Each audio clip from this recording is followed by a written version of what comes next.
Sénégal 7 TV, au plaisir de vous retrouver ci seen programme de la semaine muy 13 minutes de vérité te dañu amati mbégte di fi toog mais également di fi ànd ak suñu invité muy sama grand sama doyen Babacar Dione taskatu xabaar analyste politique tey ñu fas yéene am li nga xamante ni moom moo di jàngatam ci li nga xamante ni moom moo di tolluwaayu réew mi ci li nga xamante ni moom moo di wàllu politique justice ak en tout cas doxalinu réew mi dans l' ensemble grand maa ngi amati mbégte lool janawaat ak yow. oui man maa gën a bëgg. dag maa bàyyi woon nag. non dama la bàyyi. dama doon bàyyi yeneen copains yu ñëw. oui yeneen copains yi ñëw laal quoi. comme ça mu am diversité boo xamee ni. Sénégalais dañ ciy gis seen bopp. oui oui en tout cas di bëgg ñëw Sénégal 7 comme ni ma koy waxee. mu nekk chaîne boo xam ni dama koy seetaan. donc ñëw fi heure bu ma xalaatee ni man war naa am vraiment lu ma soxal lu may wax. damay ñëw Sénégal 7. tout à fait tout loolu à moom fait c'est vrai quoi. oui oui alors tey nag fi ñu koy dooree mooy d'abord Massawu sama chroniqueur boobu di Arona Maguette Niang tous les mardis ñu fi daan toogandoo man ak moom. donc tey nag mun xaw nekk ci ay jafe-jafe ci wàllu yoon je pense que démb internet yëpp yëg nañu en tout cas boobu les nouvelles ñi ko bëgg safoo ko tamit am nañu bu baax a baax li leen nakadi fu mu ne ni yëfi nag mu ngi ci kanamu yoon ginnaaw kàddu yi nga xamante ni yëkkati woon na ko fii ci suñu ay plateau jëmale ko ci li nga xamante ni moom moo di coronavirus bi ci àdduna wërngël képp ordre des médecins tamit loolu lu mel neexu leen woon tax ba médecins yi defoon ci li nga xamante ni moo di ab communiqué signé en tout cas par le ministère de la santé donc lu nu mel bu amee tamit dellusiwaat nañ fi man ak moom ñu toog fi repréciser waat li nga xamante ni moom moo di kàddu yi jëkkati tamit li nga xamante ni moom moo di baatu jéggalu parce que souvent loolu ci humilité la bokk soo waxee lu nga xam ne dafa am ñu mu heurté wala am ñu mu dérangé loolu yoon la nga toogaat nga jéggalu Sénégal yi parce que Sénégal ñu ñëpp ñoo ko bokk te amuñu intérêt di ko yàq donc lu nu mel ba ñu ko defee tamit on pensait sax que ni affaire bi c'était réglé donc à notre grande surprise démb ñu convoqué ko donc bi mu demee cybercriminalité finalement dañ ko fa retenir démb ba mu fanaan commissariat bu plateau de même que Azoura kaw Azoura ñi ci ñoom donc ñoom ñaa ñoo fa nekkandoo woon tey bu mu xëyee tamit yóbbu war nañ ko cybercriminalité parce que tey dañ ko waroon présenter le procureur donc mu ngi cybercriminalité en attendant li nga xamante ni moom moo di ñu boucler dossier bi peut-être après par la suite si lay janoo ak procureur après dinañ xam suite bi waaye ak lu ci munti am Sénégal 7 ki sama kàddu mu ngi masawu ay soppeem di masawu tamit famem et tout tey ñaan de clémence ci kanamu yoon ñun ñëpp ñu ne au-dessus de la loi certes wante dañuy juum rek def ay erreur te lu ne mel su amee tamit dañuy ñaan rek justice dawal ci bu baax a baax yërmande c'est un professeur buy enseigner yore ay élèves am et tout donc tamit nañ ci bàyyi xel bu baax a baax grand da ci am commentaire. oui non bien sûr parce que déjà naqar la waxuma sax aaroon pour journaliste bi nga doon mu nekk ci sa plateau la wax loo xamee ni peut-être loolu lañ ko incriminer fi mu nekk nii. mu ñëwaat fii entre-temps rectifié. peut-être man j'ai pas écouté li mu wax mais gis naa tollé bi mu créé au niveau quand même voilà quoi de la médecine du ministère de la santé en général parce que communiqué bi gis naa ko comme ni nga ko waxee moom généralité la doon wax donc il ne visait pas spécifiquement le Sénégal da doon wax loo xam tam bon c'est vrai même ñoom bu ñu ko comprendre neneen ñëwaat na amaat émission il s'est excusé repréciser sa pensée man li ma yaakaar mooy que ni jarul ñuy feesal kaso yi en tout cas pour loolu waaw léegi kenn du leen jàngal le procureur et les magistrats seen liggéey mais moi je crois que quand même il y a des choses yoo xamee ni bu fekkee nit def na ko muy erreur mu nangu ko te peut-être amul impact bi nga xam ni moom la ñuy tiit si biir opinion bi je crois que loolu mën nañ ko bàyyi mu ñibbiwaat këram daal. pour moi en tout cas on espère de tout cœur qu'il sera relaxé. et que mardi bii dina ñëwaat toog fii. ñu jàngataat li nga xamante ni en tout cas moom moo di actualité bi. beneen mbir tamit ci wàllu yoon maa ngi koy cof léegi l'affaire Azoura ban gis-gis nga ci am grand. bon tu sais démb am na sam benn xarit bu may wax naan je comprends pas pourquoi lii quotidien de manière amicale sax bind si Azoura quoi parce que pour moom. bon ça méritait pas. mais c'est une affaire nag bu intéressé nit ñi. voilà non tu vois donc gis nga. Sénégalais souvent duñ comprendre loolu les gens ne comprennent pas. oui non parce que du question wu kaawu Azoura parce que yàlla may na ko tur. ci ni mu nekkee ñëpp war ko nangul. mais dafa am jàngat boo xam ni au-delà de moom li mu wax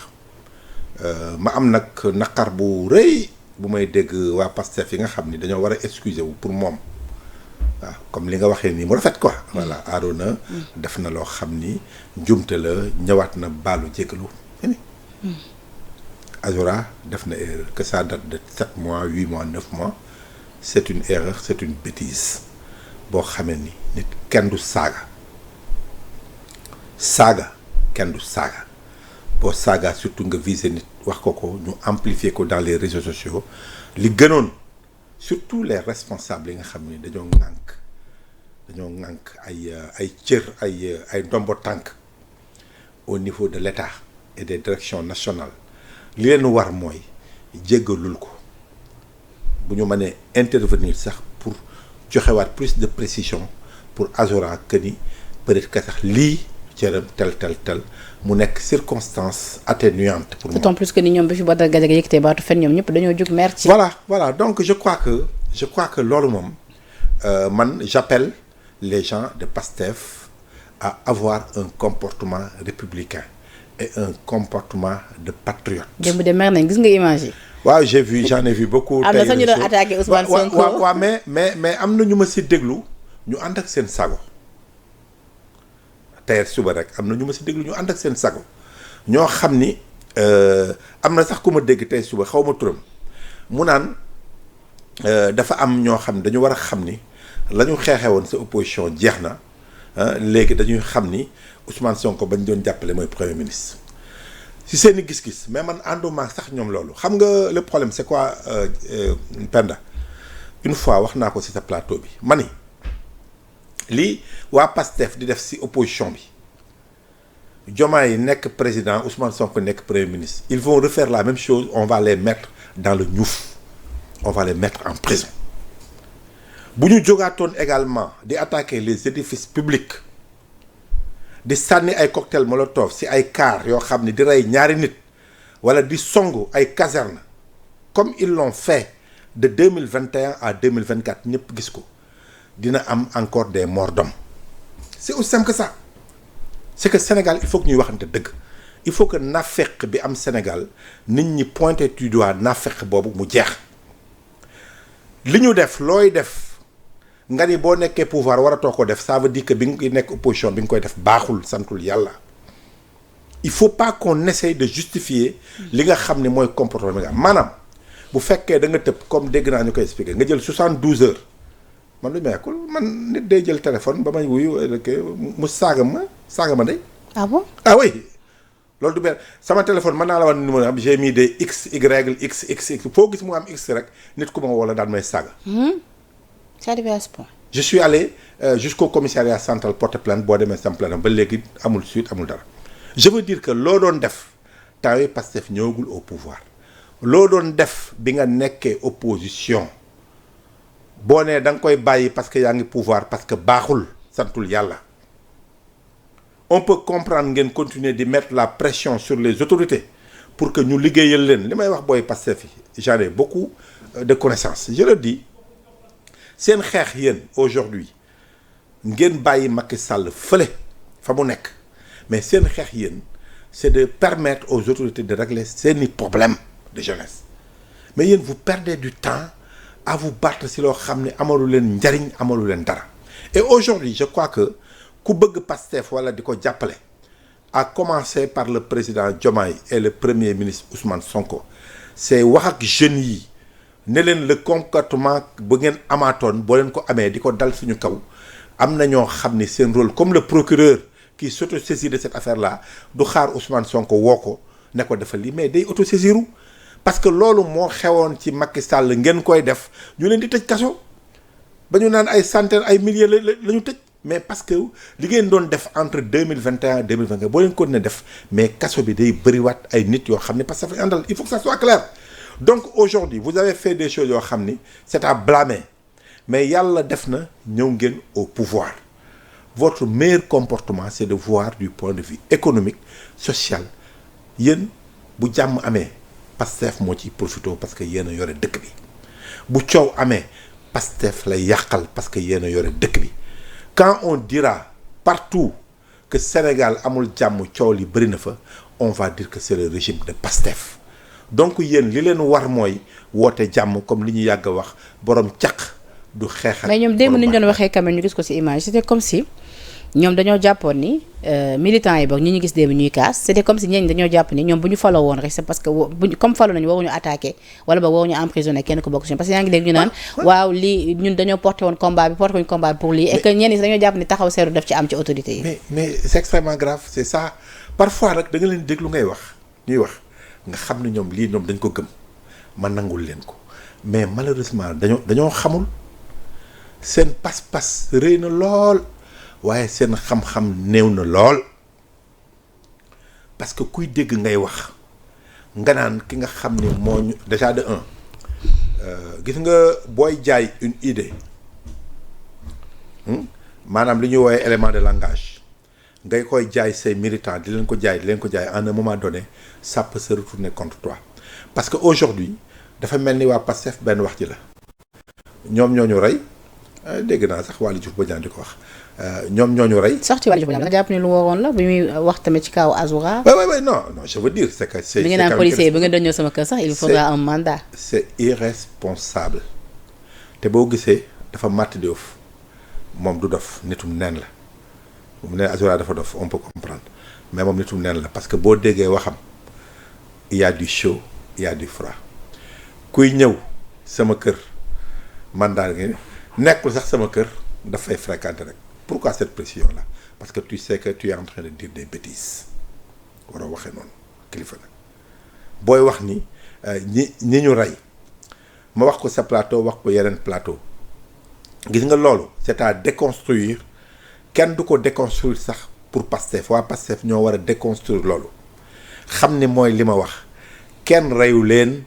ñoom ñoo reylu seen bopp. ci naka tiirewuñu seen bopp tamit de. xam nga li tax ma ne ñoo reylu seen bopp mooy li ma la wax léegi rek bu fekkee yow da nga bëgg a teg Sénégal l'état c'est l'état mooy li xew léegi contre Azoura c'est pas Pastef contre Azoura c'est l'état du Sénégal contre Azoura parce que tout simplement Sénégal dafa nekk un pays de démocratie dafa nekk un pays boo xam ne il y a des institutions qui fonctionnent quelles que soient par ailleurs les limites qu'on peut constater ci lépp mais Sénégal kenn du nangu nit ak fu mu mën a bokk di ko def di ko teg maanaam di teg du dugal ci Sénégal guuta mooy li ma la wax rek wax naa ko fi ci plateau du jeex benn moment donné nga jóg daan ne Sénégal dañ koy jaxase pour rendre par exemple dëkk bi dootul fonctionner dara dootul fonctionner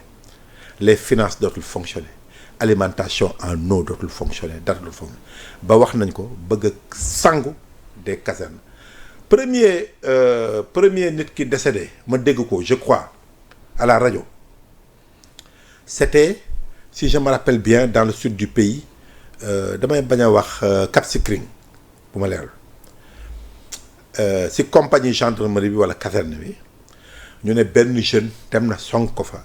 finalement les gens ont tiré ñu ne xale bi ñàkk na bakkanam. ba ci période boobu soo ñu doon poser interrogation pourquoi su manifestation amee rek sud bi peut-être ñoom ñoo ci gën a am. waaw loolu ma gis loolu ma dégg loolu rajo mais amul benn sénégalais bu les hommes de tenue nos services là nos forces de sécurité di bàyyi ngay attaquer ñoom fi nga xam ni moom la ñu nekk ak la fa nekk yëpp ay armes nekk fa ak mu nekk sécurité pays bi ñu yore ko ñuy bàyyi ay nit ñëw di fa dugg di ko récupérer loolu man ni je veux dire que lu leen ci arrivé da ngay xam ni peut-être que bu la ko jaralee jaral na la ko mais lu la ci arrivé da ngay nangu ni lii da nga def lu war aujourd'hui nag bu fekkee enquête am na képp koo xam ni def nga loo warul def ay errement am na si nit ñi de bu ñu leen di sanctionner nañ leen sanctionner c'est aussi simple que ça waaye man li amoon li ma wax di ko waxaat partout mooy les événements de 2021 à 2024 bu amaatee noonu tey Pastef def ko peut-être un parti de l'opposition def ko il y aura encore des morts te bu ñu ne le régime Pastef moo leen rey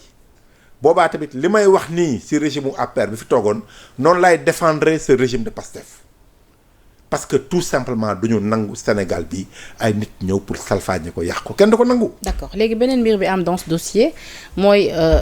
en tout cas dossier bi nga xamante ni ces avocats déposé nañ ko ci li nga xamante ni moom moo di état de santé ba ni wérul et tout est-ce que tamit c'est-à-dire donte ni déposé nañ ko am na ñu nga xamante ni ñoom d'accord nañu ni waa ji peut-être àndut ak xelam bu ñu xoolee en tout cas ces ajustements am na ngeen tam ñuy sàkku ci yoon mu am ci li nga xam ne di contre expertise. waaw xam nga Penda man très sincèrement damay tàmbale pour wax ni yéenewuma kenn kaso. mu tëj ko ça il faut que ça soit clair. fii laa toog sa plateau. bi ñu jàppee Pape Alé Niang. ma wax ca la ma ci wax. daal ne la may njëkk a ñaan mooy. sama frère la yàlla na ko yàlla génne foofu mu nekk donc bu kenn ñaanal kenn du kaso. maintenant li garaaw mooy. nit koo xam ni il semble être au cœur du parti PASTEF. ngeen bàyyi ko muy dugg di génn di def li muy def di wax li muy def ngeen dem ba ndogal fekk ko ci ngeen bëgg a génne ay papier daal ne malade mental la. gis nga loolu sax pour man arrangé wul Azura pour man d'autant plus que arrangé ko parce que ni ma déggee moom muy sensibiliser jeunes yu bëri yi ànd ak moom ma koy dégg muy wax tey boo ko dugalee ci canevas rek wérul rek dafa ñàkk xelam rek maanaam yàq nga àddunaam. après mun nay wax kenn du ko déglu. waaw non kan moo koy déglooti yàq nga àddunaam te kenn dootu ko mayati muy fréquenter Ousmane Sonko këram peut-être mais à la primature kenn waru koo bàyyati mu fay dugg. parce que dañ naan wóorul pour sa sécurité. kenn waratu koo bàyyi nañu nangu permis bu fekkee am na ko waratu la dawal oto kenn waratu koo bàyyi dans des événements publics en tout cas yoo xam ne ay autorités nga fa mu leen di jege bay photo di filmer kon ça veut dire que bu ñuy def loolu nañu xalaat les conséquences yi mën a am ci Azura ci boppam. te gis nga victimisation bi dafa doy mënoo nekk pendant des années dans l'opposition di jooy di pleurnicher di victimiser nga nekk au pouvoir continuer di jooy di pleurnicher ça suffit. On vous a porté au pouvoir, réglez les problèmes des Sénégalais. Vous pouvez pas pendant 14 mois ngeen toog tous vos discours mooy moo ñu rey daw na moo ñu sàcc daw na mais on en a assez. Sénégalais yi nga xam ni jóg nañu yore seen carte voté contre peut-être pas Macky Sall parce que nekkuloon candidat mais ka mu tànn muy Amadou Ba ñu voté contre lui fal président Diomaye au premier tour il faut que nit ñi xam ni les Sénégalais ce qu'ils attendent parce que gis nga dafa am benn affaire bu ma seetlu Penda gis nga Pastef à commencer par Ousmane Sonko dafa war a xam ni il doit parler pour tous les Sénégalais. Et j'ai l'impression que ñoom ñooy waxtaan seen biir. gis nga waxtaan boobu seen biir gis nga clivage boobu ñu créé. nga xam dañuy wax seen biir alors que dañuy njëkk a xool ni les 54% qui ont voté pour eux. am na ñu bëri ñoo xam ne duñu militant wu Pastef. ba nga xam ne le discours. dafa war a nekk un discours qui porte sur l'ensemble du peuple sénégalais ñu gis ci seen bopp. mais dafa mel ni un discours rek la ñuy tenir waaw waa APR ñoo leen rey daw nañu waa tut mais ñan la mais il y a des Sénégalais yoo xam ne ils n'étaient pas dans ces combats de 2021 à 2024 et pourtant ils ont voté pour Diomaye et ils ont même voté pour Ousmane Sonko lors des législatives mais ñooñu booy wax il faut nga leen di sóoraale léegi nag ils ont chauffé tellement à blanc leurs militants wax leen sol leen ba nga xam ne ñoom li ñu gëm mooy que ni bu ñu doxee faqasalu sax gis nga même Guy Marius Sagna gis nga ko benn jour muy wax sax portable am wadd mu ne li yëpp Macky Sall la gis nga cette affaire là qu'ils ont mis dans la tête des Sénégalais dugal ko ci moo tax boy yi nga gis boy yi ku ci feebar sax ku sa bopp metti da nga ne Macky Sall la loolu nag aujourd'hui ñoom dañ ko war a déconstruire sinon ils n'auront plus de militants pour convaincre les gens ils ont juste rek des gens yoo xam ne des ouailles des moutons de Panurge qui sont prêts à les suivre n'importe où loolu dañ ko war a bañ. Parlons de l'APR ban gis-gis nga am ci li nga xamante ni moo ñeel traqué ak tamit ñi nga xamante ni ñoom ñoo di des ministres DG yi nga xamante ni actuellement tamit ñu ngi ci loxoy yoon. le cas Lat Diop Farba Ngom également doomu Macky Sall bi Amadou Sall yaa ngi doon dégg tamit ñu ngi naan dinañ ko convoqué yooyu yëpp mu ngi fi. également le cas Mansour Faye moom sax nee na il ne se voit pas en prison. waaw parce que il a donné quand même moom li mu gëm yaakaar ne loolu mënu ko dugal kaso. comme li nga wax léegi rek si Arona Niang c'est aussi simple que ça parce que affaire bi impression la bu nit ñi mën am mais avant tout pendant nañu xam ni Sénégal kenn du nangu alalu askan bi ñu jël ko ci nii quoi. loolu moom quoi que il faut que parce que nit ñi tamit parfois dafay am non-dit yoo xam ne doo ko wax nga jàll ci question essentielle yi mais duñ ko gisee noonu parce que nit ñi dafa peut-être degré d'intelligence yi bokkuñu kon booy wax da ngay wax ak ñëpp. kenn du nangu alalu Sénégal. muy Macky Sall muy Ousmane Sonko muy Diomaye ñoom sax wax nañ ko kenn du nangu alalu askan jël ko bu loolu weesoo mooy man ni ma gisee très sincèrement affaire bi dimension bi mu am au rythme où vont les choses man de daf ma nirool plus une chasse aux sorciers noonu lañ koy wooyee que ñuy jéem a régler problème mu xaalisu deniers publics yi nga xam ne dañ ko détourné parce que xam nga lan moo tax ma wax ko. parce que aujourd'hui ñi nga xam ne dañ leen a dénkoon alalu Sénégal. ñu gis ni dañoo war a rendre compte. avant que sax yow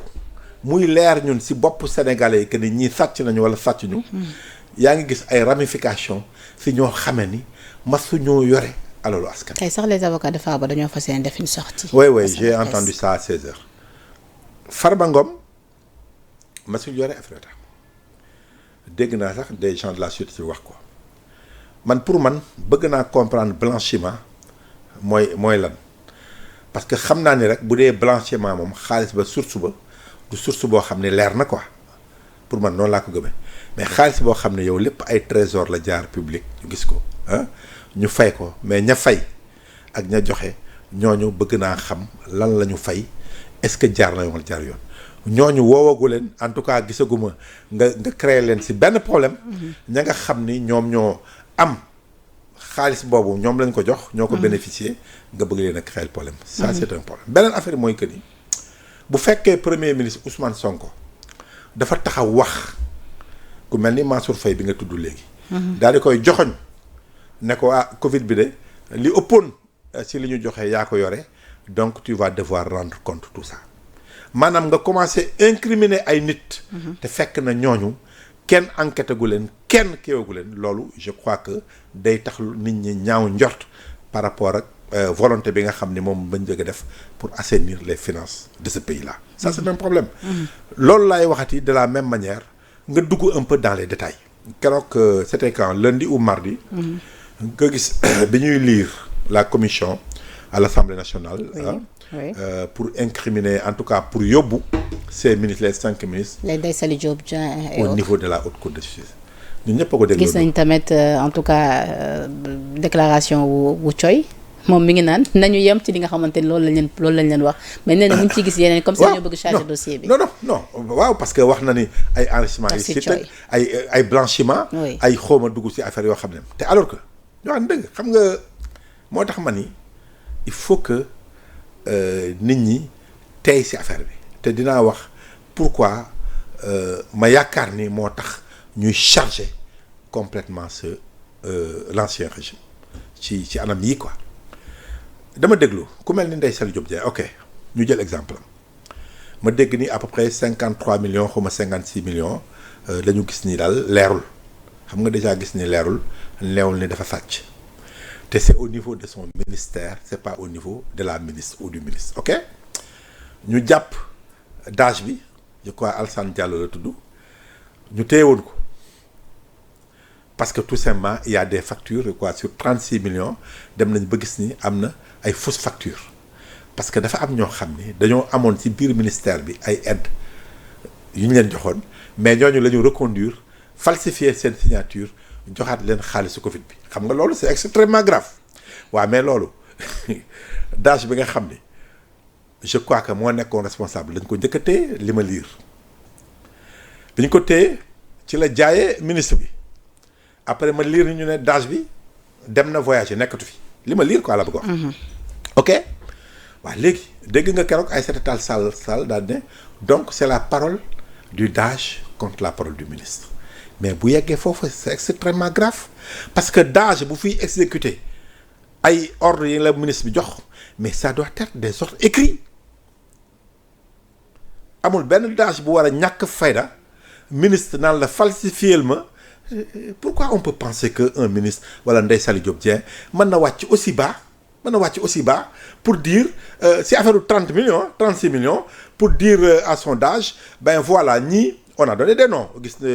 na tur yëpp jox nañu leen il y a par exemple une dizaine de personnes ñii amoon nañu aide ak secours c'est compris wax léegi ñooñu ñu jëlaat seeni carte d'identité pour Covid bi falsifier ko on peut penser que ministre bi mën na wàcc aussi bas pour falsifier est-ce que gis nañu benn ordre de mission en tout cas benn note de service bu ministre bi daal di ne DAGE bi joxal ñii joxal ñële mais tant qu'on n'en est pas là te amuñu preuve que ni ministre bi moo liggéeyloo DAGE bi mais parce que DAGE bi nee na ministre bi ma yónni rek ñu jël ministre bi ba koo tëj loolu la y a pas autre chose DAGE bi moo ne Ndeye Saly Diop Dieng moo ma yónni pour ma falsifier document bi ma jox leen ko ñu jël Ndeye Saly Diop Dieng woo ko Lat Diop ci li ma lire bu amee yeneen ramification aussi ngeen wax ma yeneen précision man li ma ci lire mooy benn nit bu tudd Moustapha Dieng ce que j'ai compris moo ne moom dafa corrompre Lat Diop jox ko xaalis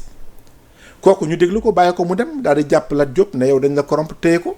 gis nga tamit décision bi ki CEDEAO joxe. Ismaïla Madior waaw CEDEAO gis nga joxoon delloo nañu. ci jàpp nañ dañoo salfaañe ay. oui jox nañ ko Lat Diop ne ko téye bi ñu ko téye empêché ko mu voyager ak tout ça teguñu ko fenn ok CEDEAO mais de la même manière Ismaïla Madior Fall parce que ñu ñëpp a dégloondoo keroog Ismaïla Madior Fall man li ma dégg nañ ma wax leneen bu ci amee un marché boo xam ni dafa war a tabax nee na. Le tribunal de Pikine et de Guédiawaye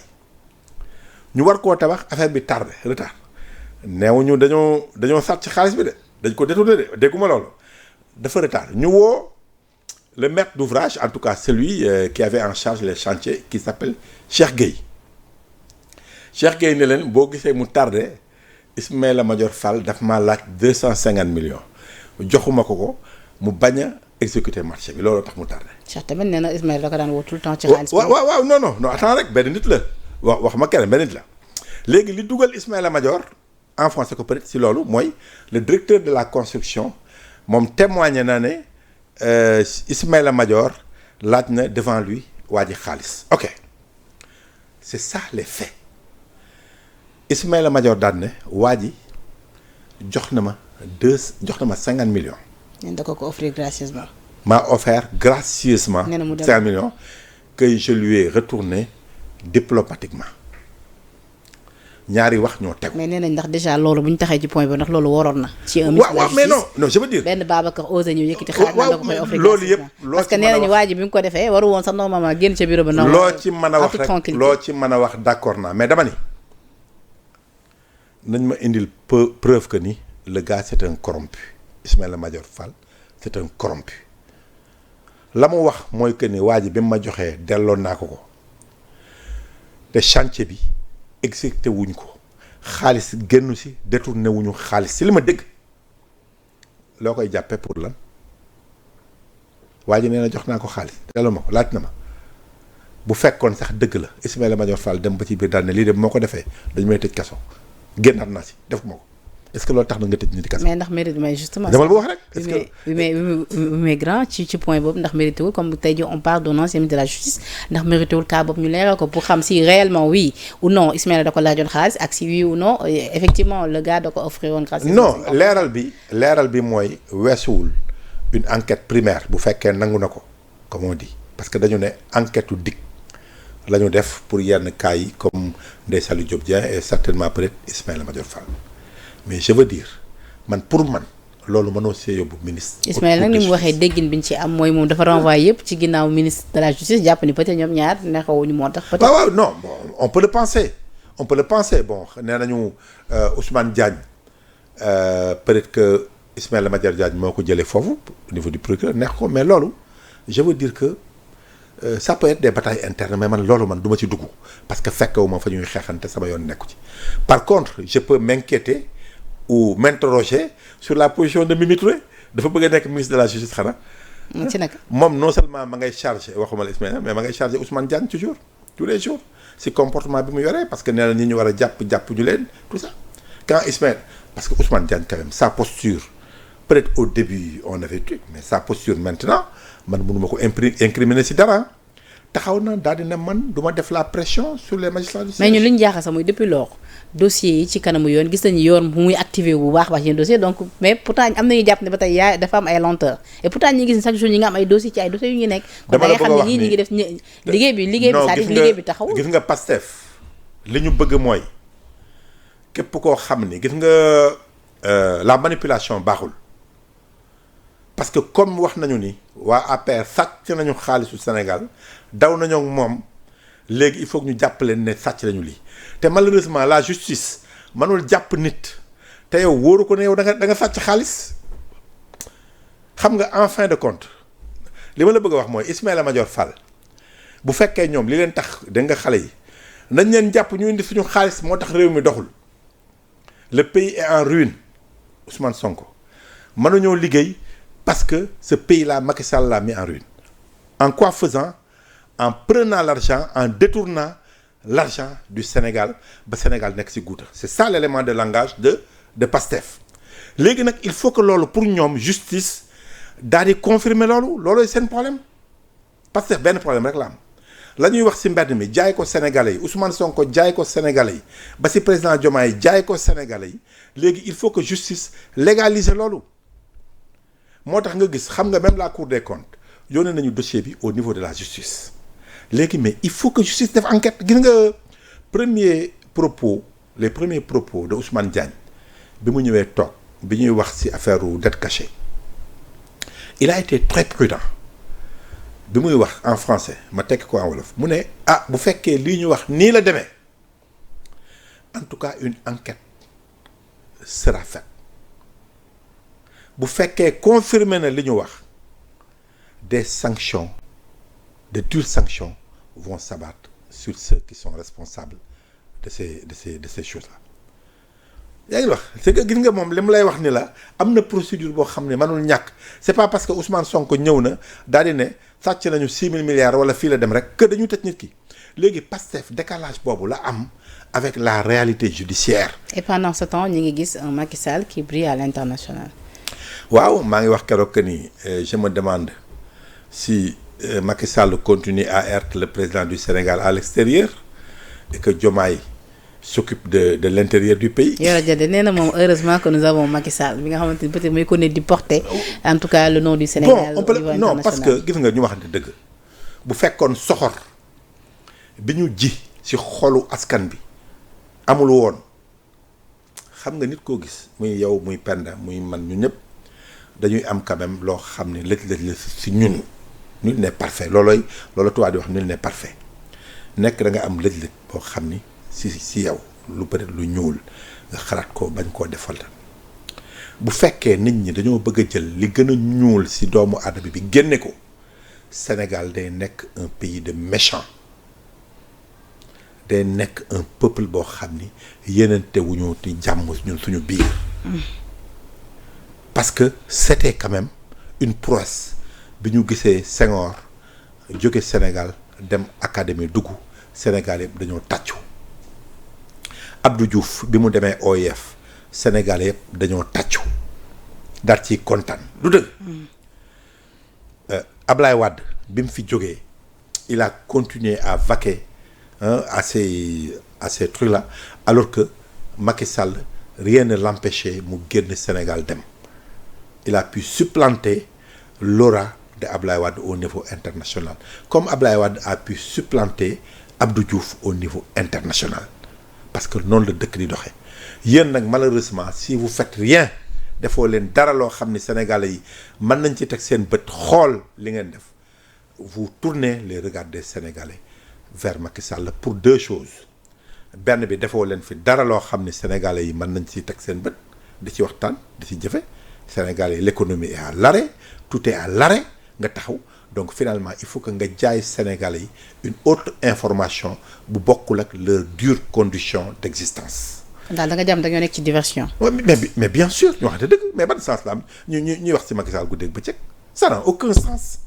ça n'a aucun sens. li ñu koy apporter on continue à pleurnicher moo ñu rey parce que am na ñu ne en parlant trop de Macky finalement sax day jafe Sénégalais pour ñu fàtte ko. mais duñ ko fàtte mais ñoom loolu liñ ci ëpp mooy que ni les Sénégalais waxuñu ci économie bi taxaw bi jeunes yi ñu dàq yi nga xam ni liggéeyatuñu waxatuñu ci université yi nga xam ni ils ont des problèmes l'enseignement est confronté à des difficultés commerçants yi jaayatuñu kenn jëndatul parce que xaalis amul tabaski baa ngi ñëw ils vont créer d'autres événements tabaski bi Sénégalais yi duñ ko xalaat Sénégalais dañ dem ba jour tabaski amuñu xar dañ koy fàtte parce que on va parler de Amadou Sall on va parler de Mansour Faye parce que aujourd'hui hivernage bi dina ñëw inondation nit ñi mën nañ ko tiit duñ ci wax parce que on va parler de la chasse au gars de l'ancien régime Mansour Faye Amadou Sall après ils vont amener Amadou Ba doomu Amadou Ba ci information boobu la ñu dugal alors que rien n'empêche à la justice de faire son travail mais ñu bañ koo jël def ko un événement politique Azoura bi def nañ ko un événement politique ba ñu siy wax te loolu lu ñu baroon a ñàkk a wax la mais finalement on se demande la question sénégalais yi yeewu leen information bi ñu leen di jox guddeeg bëccëg est-ce que moo ëpp doole ceeb ak diwlin bi ngeen war a lekk seen loyer bi ngeen war a fay fin du mois. loyer yi cher na de. baax na xam nga loyer moom bi fi Macky Sall nekk facture courant yi cher si loolu sax ñi ngi annoncé que ni fan yi dinañ jëm ci ay coupures. ay coupures. waaw Sénélec ay lan ci délestage. Sénélec def na ko communiqué noonu nee na dafa am ay travaux yu ñuy def. waaw non travaux moom amul problème waaye délestage boobu xam naa la amoon sa Ablaye Wade boobu yaakaaratuma dina amati quoi bon. parce que tamit am na évolution dans les choses là mais. loo ci mën a dégg dama ni nañu indiwaat l'information. daal da nga bëgg Sénégal yi concentré wu ci les priorités de l'heure. sur les priorités de l'heure aujourd'hui li ñu mën a wax xam nga et c'est à l'État de nous orienter vers cette information là parce que bu ñu doon créer xam nga démb j'ai suivi le président Diomaye à Abidjan. justement bëgg naa ñu ñëw ci. waaw mais sur la forme. oui avant peut-être nga may laaj sur le fond. oui man. li ma njëkk seetaan mooy lii de bëggoon naa mu xew Dakar est-ce que tu vois à Dakar des rencontres internationales nga gis ñu daje les chefs d'État africains ñëw ñëw xoolal le monde maanaam hier Abidjan ou avant-hier Abidjan était la capitale de l'Afrique ñun Sénégal loolu la ñuy xaar si ñoom c'est des rencontres qui se créent gis nga Ablaye Wade dafa ñëw toog rek ñu wax événement wu kii World Trade Center bi rek takk mu créer un événement africain sur le terrorisme créer ko gars yi ñëwee fu nekk ñu waxtaan ci terrorisme mais loolu nga ñëw créer ko Dakar devient du point de vue géopolitique la capitale du monde parce que moment boobu on ne parlait que de terrorisme c'est comme ça que ça se fait mais yéen vous ne créez rien pour que les gens puissent yéen daal yéenay dem rek kenn ñëwul créé wu leen fi benn événement boo xam ne dina kii boo ko créé mais hôtel yi suqaliku transport bi suqaliku nit ñi bouger loolu yëpp ça fait nourrir une économie vous ne créez rien da ngeen di dem rek mais li Alassane Ouattara réussir démb mais Diomaye devrait pouvoir le faire parce que ni mu ñëwee au pouvoir ñëpp a tàccu mënoo leen a ñëw de manière très vraiment démocratique au pouvoir adduna bépp tàccu leen ba pare au bout d'une année ñëpp fàtte kenn boolewu leen ci dara kenn invité wu leen ci dara demoo leen fenn wala fi ngeen di dem li ngeen di organiser yéen Dakar yéen a gën a yeyoo pour organiser ko parce que Abidjan bële créé na ko mais gis ngeen Alassane Ouattara boo demee mooy nekkaat candidat encore rien ne nous dit que Abidjan du créé waat du amaat ay problème politique comme ce qui se passe au Mali yéen Sénégal ngeen am stabilité jaayoo leen ko à travers le monde pour que ñëpp di ñëw mais toujours yéen a ngi ñëw ci di créer problème banque yi nga xam ne dañoo bàyyi mu jàll mais les gens ont peur de mettre leur argent à Dakar. alors 15 millions boo ko dugalee sa compte bancaire léegi ñu convoqué la. oui CENTIF wax la. oui est-ce qu'on peut continuer comme ça libérer l'économie nit ñi gis ci seen bopp. alors à rappeler que ni le président teewaayam foofu ci Côte d'Ivoire c'était dans le cadre de l'organisation de la 12e édition du sommet économique annuel Africa CEO Forum prévu les 12 et 13 mai 2025 maanaam tey lay jeex foofee ci Sofitel Abidjan hôtel à rappeler que ni nag bii tamit moom mooy ñaareelu yoon yi nga xamante ni son excellence le président Bassirou Diomaye Faye mi ngi teew foofee ci Côte d'Ivoire en tout cas depuis ba mu nekkee njiital réew au Sénégal mais ci boobulee teew bu mu fa teew tamit dafa am coow lu fa am ginnaaw entretien bi nga xamante ne accordé na ko suñu naataango nekk Jeune Afrique donc am na ñu nga xamante ni nee nañ loolu est-ce que du paradoxe ak lu nu mel parce que à rappeler que ni de nombreux Sénégalais en tout cas accusé Jeune Afrique d'adopter une ligne critique envers le nouveau pouvoir dañu wax ni daal ñoom mayuñu dara régime bu yees bi nañu bàyyi Diomaye tranquillement pour rappel sax le ministère de la communication avait accusé Jeune Afrique d'avoir publié une série d'articles jugés diffamatoires à l'égard du nouveau régime donc lu nu mel tey bu ñu xëyee gis président accordé leen entretien yóbban jàngal nga ci am mais c'était un canal bu président Diomaye mën a jàll pour joxe information sur ce que Jeune Afrique a écrit sur le Sénégal ça c'est autre chose on peut comprendre que les autorités Macky Sall defoon na ko France 24 benn moment attaqué ko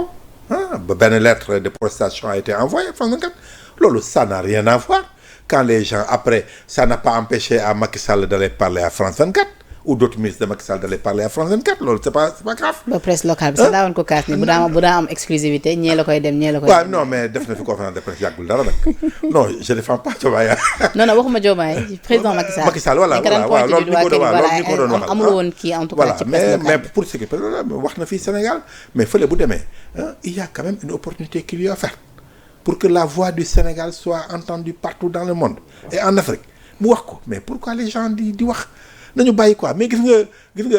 damay wax ni gis nga réseaux sociaux yi malheureusement ñooy amplifier ñi warul wax rek ñu xamul dara ci li ñuy wax ñu bàyyi leen ñuy wax rek wax la ñuy wax il a dit quelque chose dans un environnement serein mu wax la muy wax gëm ko man la ma sa marqué mooy gis naa ni le numérique avait vraiment une part très importante dans cette rencontre là alors qu'au moment là xam nga ñun ñëpp on a déposé des recours au niveau de la Cour suprême la presse je veux dire et on empêche la digitalisation de la presse journal quotidien dañ ne la imprimer par force alors que ñëw deal bi nga xam ni moom la autorité yi teg mais c'est au cœur le numérique est au cœur de tout ce qu'on doit faire dans ce pays là extrait de naissance gis nga dafa Ousmane Sonko wax ak ñeneen les papiers administratifs yépp maanaam da nga koy am dañ ko war a numériser ñu def fi benn ngan di projet bu ñuy woowee ñëw deal rencontre bi amoon fële le numérique était au cœur de la rencontre léegi yow journaux yi nga xam ne pour informer ñu ne la papier bi ñuy imprimer dafa cher dafa metti vous nous opposez des codes de la presse rétrograde archaïque daane leen non par force da ngeen a war a imprimer te nga xam ne yow journal kan moo ko lirati kan moo ko jëndati. dañu tëj ci Jeune Afrique bi ngay wax nii maanaam yow si PDF nga koy lire ñu code ko ñu def ko codifié ko da ngay fay. doo ko mën a lire journal Le Public bu Aïssatou Diop Fall tamit dakkal nañ ko. waaw non je veux dire on peut comprendre d'autres choses mais yooyu moom ak ñeneen mais aujourd'hui on ose espérer que la Cour suprême si recours yi requêtes yi ñu déposé foofu dina jox dëgg parce que la liberté d'informer la liberté d'expression dara mënu ko jënd. kon foofu àndoo ak doxalinu la ministre. non mais je veux dire. des télécommunications ak chaîne yi ñu tëjoon tamit. par la même occasion ñu waxante dëgg. mënoo ñëw di ñu indi ay interdits yoo xame ni ça waay c'est dépassé les gens faisaient ce travail là avant ngeen di ñëw il y avait pas de problème sous Diouf les gens l'ont fait alors que c'est quand même 30 ans maintenant ou plus sous Ablaye Wade des gens l'ont fait sous Macky il y avait pas de problème maintenant nag koo ci xam ne da nga yore groupe de presse wala organe de presse nga wax loo warul wax wala nga def loo warul def mais là mën nañ la convoquer parce que la loi est là pour tout le monde. mais nag yow nga bëgg a ñëw dugal nit ñi dans des trucs rétrogrades et archaïques kenn du ko nangu. Sénégal mënoo ñëw Sénégal nekk une référence en matière d'information ou en tout cas de presse au niveau africain et surtout dans les pays francophones. yéen ngeen bëgg a ñëw bëgg a delluwaat Sénégal loo xam ne dund c'est vrai que la presse connaît des problèmes yoo xam ne du jeex. parce que on est infecté par des gens yoo xam ni peut-être beneen mission mën nañ tax a ñëw. d'accord mais loolu yàgg na am mais terewul. terewul quand même que Sénégal. c'est un pays boo xam ni booy réglé te mënoo. ne da ngay organiser presse bi te boole woo si presse bi. d'accord foog nga woo leen waxtaan ak ñoom. voilà grand waxtu bi jeex na mais rapidement bëgg naa am sa jàngat ci li nga xamante ni moom moo di. parti politique yi nekk fii ci réewum Sénégal maa ngi sax Pape Alé Niang mu ngi naan comment un pays de 18 millions d'habitants peut-il avoir plus de 350 partis politiques ci texte bi nga xam ne def na ko mais au même moment lan ñuy wax ni tamit Barthélémy Dias mu ngi jëm ci créer li nga xamante ni moo di mouvement parce que divorce am na ci digganteem ak Khalifa. bon on peut l'appeler divorce on peut l'appeler divorce xam nga parti politique pour man parti politique li ñu bëri yëpp. c'est vrai que naqar la mën nañ ko naqarlu mais pour man c'est pas déterminant par rapport à la situation politique du pays quoi man dama yaakaar ne dialogue bi bon bu ñu nekkaat ci ay censure encore quoi man je crois qu'on doit s'attendre wax naa quoi j'ai dit que le dialogue n'est pas une priorité au Sénégal mais le dialogue est nécessaire. dialogue politique dafa nécessaire parce que Sénégal sax waruñoo xaar bay am crise di doog a woon nit ñi autour d'une table pour waxtaan l'économie doit être au cœur. Gisaguma benn rencontre boo xamee ni le gouvernement woote na ko exclusivement avec le patronat le secteur privé pour ñu waxtaan ci économie Sénégal gisaguma benn rencontre boo xam ni les jeunes qui sont devenus une bombe sociale dans ce pays-là gisaguma benn rencontre d'envergure bu ñu wootee pour les jeunes loolu dañ ko war a régler mais dëgg la loolooy priorité pour man mais le dialogue est nécessaire ce qui est nécessaire mooy que ni woo Sénégal yi à tout moment doo xaar ba crise am ngay doog a woote waxtaan te man pour man sax l'APR devrait y aller ñëpp dañoo war a dem toog xam nga pour lan ma wax ko parce que Sénégal du question que ay wàññi parti politique rek moo tax ñu dialogue des réflexions ont été menées yàgg na depuis Abdou Diouf avec le professeur El Hadj Mbodj Ablaye Wade di ñëw teg ko fële d'autres réflexions sont menées loolu nañ ko dépoussiérer régler ko jarul sax peut-être yenn réflexion man pour man bu ñuy waxtaan je crois que mise à niveau la pour la stabilité du pays pour la cohésion nationale c'est quand même suspect d'ailleurs au moment où le président Diomaye woote dialogue ñuy jàpp ay nit mu mel ni dafa am benn acharnement moi je comprends pas est-ce que comme ni mu amee woon une aile dure au niveau du parti socialiste xam nga quand Abdou Diouf a appelé Ablaye Wade mu ñëw pour waxtaan mais PS temps yooyu ñaari yoon dañoo woote ngan di conférence de presse da Ablaye Matar Diop Aminata Mbengue Ndiaye Ousmane Tanor Dieng yàlla na ko yàlla yërëm daal di ne ñun balaa Abdou Diouf di jëlati décision pour Ablaye Wade ñun dañuy toog dañu am kàddu buñ ci war a wax mooy Ablaye Wade bi muy joxe projet yi Ousmane Tanor Dieng di ko tuddee éléphant blanc les éléphants blancs de Ablaye Wade bi ko Abdou Diouf woowee ñu naqarlu ko day am toujours aile radicale ñuy woowee faucon dans un parti politique il faut pas que les faucons s'il y en a au niveau de Pastef parce que dëkk bi da ngay wax lu leer s'il y en a au niveau de Pastef il faut pas que ñoom it ñuy def ay actes yoo xam ne day yàq dialogue Diomaye bi moi je pense que il faut sauver Diomaye pour sauver le pays quel que soit par ailleurs yenn erreur yi mu defoon si ay décret te demul tout ça mais démissionné na de ses fonctions politiques aujourd'hui opposition bi pour man dañoo war a dooleel Diomaye dans cette affaire là parce que il y a des gens yoo xam ne au niveau de Pastef bëgguñu dialogue. opposition bi nee na ñoom duñu dem ci dialogue bi. waaw non nag benn ci dem ñoom Fadel Bao et autres ñenn ñoom Mamadou Ibra Kane dégg naa tamit dañu ne dañ ci dem jamais trop tard mais APR nee na ñoom duñu dem. non c'est le 28 mai loolu la ñu wax mais dama ne APR dafa war a dem si dialogue bi loolu laa gis nga dialogue da ngay dem non seulement di nga am tribune boo xam ni mën nga wax sa xalaat mais acharnement bi am mais yow boo demul wax fa sa xalaat dara du ci am aujourd'hui yéen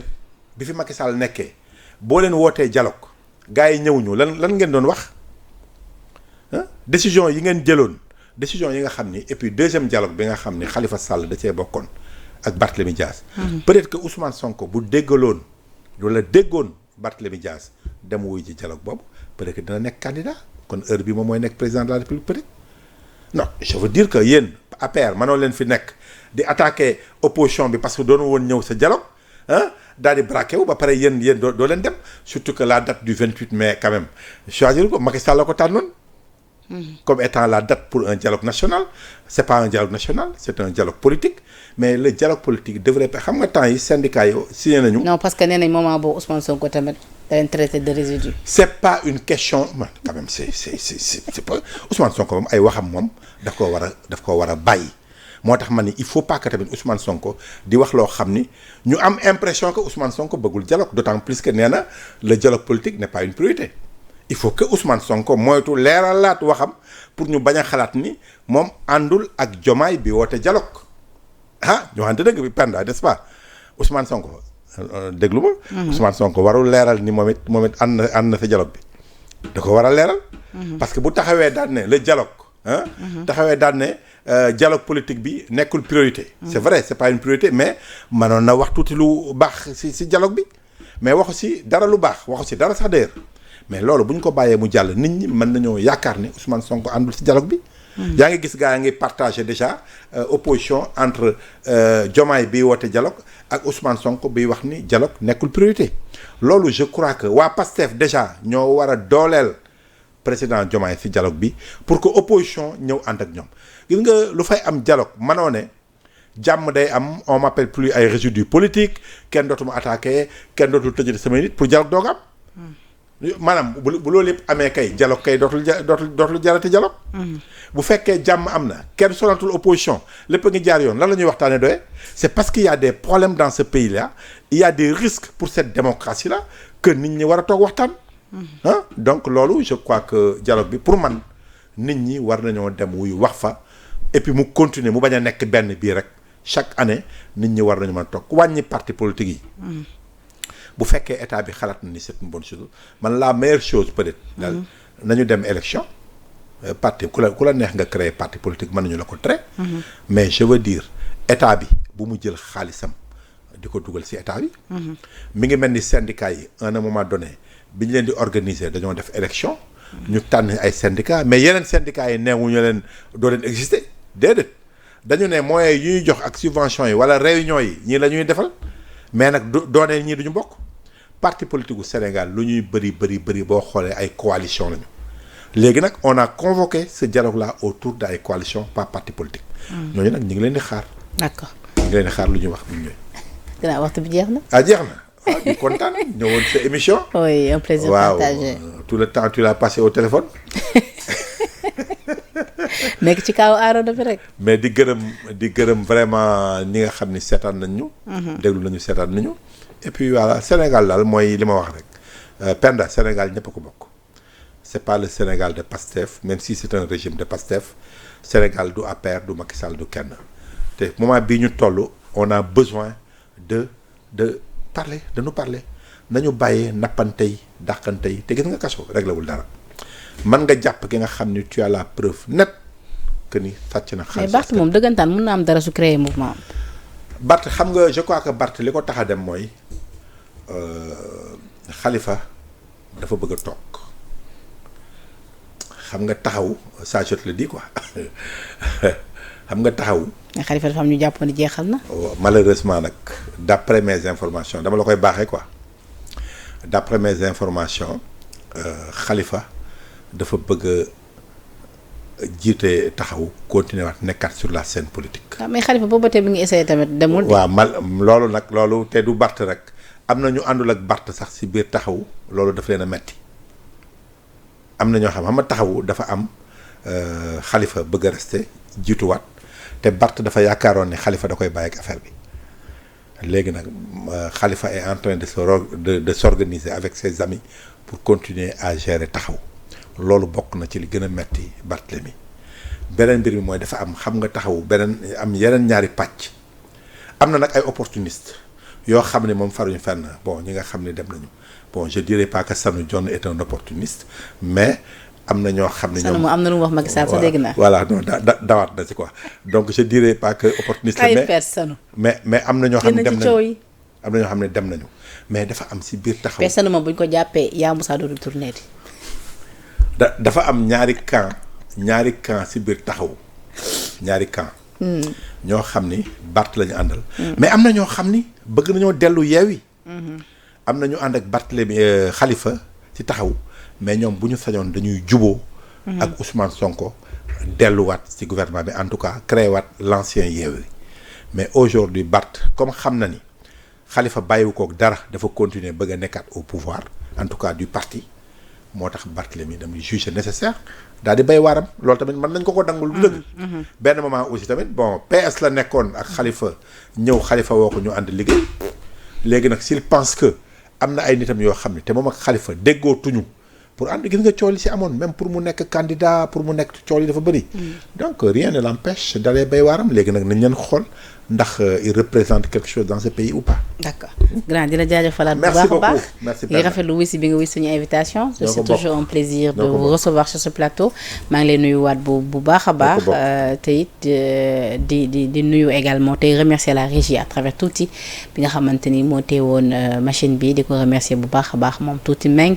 la rédaction de Sénégal c'est également yéen ñi safoo suñu ay plateau di leen jox dig-dégg ci yeneen i plateau fii ci kanam tuuti d'ici là portez-vous bien jërë ngeen jëf.